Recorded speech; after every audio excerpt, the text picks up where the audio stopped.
నమస్కారం. ఘంటారావానికి స్వాగతం. ముందుగా ప్రధాన అంశాలు.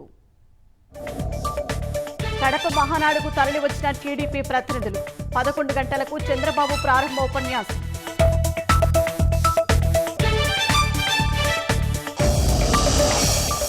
గోదావరిలో గల్లంతైన 8 మంది జాడ కోసం గాలింపు.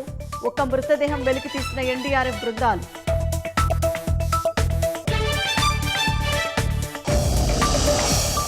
విజయనగరం పేలుల కుట్ర కేసులో 5వ రోజు విచారణ. సిరాజ్ సమీర్ను ప్రశ్నించనున్న ఎన్ఐఏ.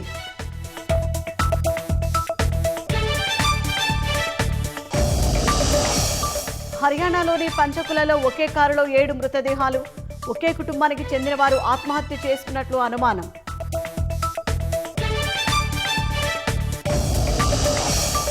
రుతుపవనాల రాకతో మహారాష్ట్ర, కర్ణాటకను ముంచెత్తిన వర్షాలు. ముంబై, పుణె, కలబురిగి నీటమునక.